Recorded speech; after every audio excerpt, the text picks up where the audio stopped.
निलेश घायवळ सापडत नाही तोपर्यंत शांत बसणार नाही, माजी आमदार रवींद्र धंगेकर यांचा इशारा आहे। काही सेटलमेंट आहे का, रवींद्र धंगेकरांनी हा सवाल केलाय। संपूर्ण प्रकरणाचा पर्दाफाश करणार असं रवींद्र धंगेकरांनी म्हटलंय। सोबत आहेत पुणेकर म्हणून लढतात धंगेकर, रवींद्र धंगेकरांनी हा नारा दिलाय।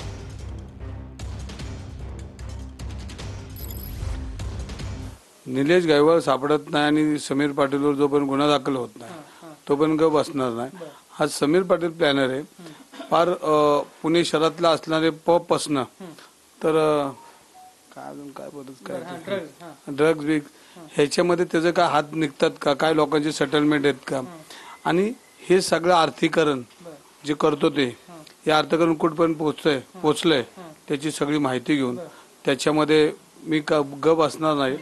कारण मी ज्या वेळेला समीर पाटीलचं नाव घेतलं तेव्हा समीर पाटील हा पीए नव्हता, हा वेगळाच काहीतरी निघाला, तर त्याला उत्तर मी देणारच आहे।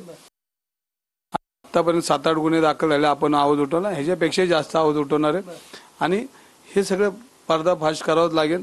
आज समाजामध्ये जी दरोडेखोरी चालू झाली ही थांबवण्यासाठी आपल्याला प्रयत्न करावा लागेल। सोबत आहेत पुणेकर म्हणून लढतात धंगेकर, बस। पुण्यातील कोथरूड गोळीबार प्रकरणानंतर निलेश घायवळवर 10 गुन्हे दाखल झालेले आहेत। 10 पैकी 8 गुन्हे कोथरूड पोलीस ठाण्यामध्ये दाखल झालेले आहेत। खंडणी मागितल्या प्रकरणी गुन्हा दाखल झालेला आहे।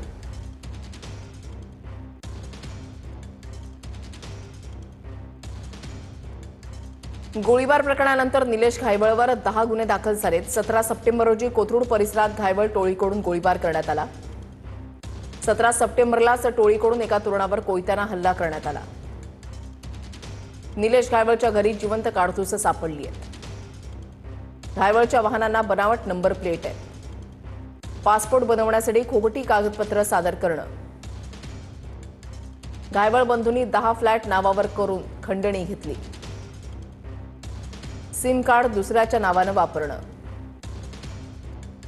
गुन्हेगारी प्रवृत्तीच्या रील्स बनवल्याप्रकरणी गुन्हा दाखल। गांजा तस्करी प्रकरणी गुन्हा दाखल। एका कंपनीकडून 45 लाखांची खंडणी घेतल्याप्रकरणी गुन्हा दाखल।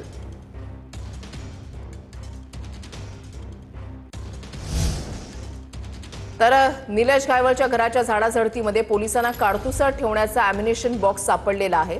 संरक्षण विभागाच्या फॅक्टरीमध्ये साधारण असे बॉक्स असतात, त्यामुळे एवढी सुरक्षा व्यवस्था तोडून हे बॉक्स कसे आले याचा तपास सुरू आहे। काडतुसं कुणी वापरली याचाही तपास होणार आहे। पोलिसांना बॉक्स मिळाला तेव्हा त्यात मोठा सुरा पोलिसांना आढळलेला आहे। पोलिसांनी खडकी इथल्या अॅम्युनिशन फॅक्टरीसोबत पत्रव्यवहार केला असून हा बॉक्स नेमका कोणत्या फॅक्टरीतून बाहेर आलेला आहे। पोलिसांनी खडकीमधल्या अॅम्युनिशन फॅक्टरीसोबत हा पत्रव्यवहार केलेला आहे आणि हा बॉक्स कोणत्या फॅक्टरीमधून बाहेर आलेला आहे याबाबत माहिती विचारण्यात आलेली आहे। तसंच बॉक्स फॅक्टरी बाहेर कसा आला आणि कुणाला दिला याचा रेकॉर्ड देखील मागवण्यात आलेला आहे।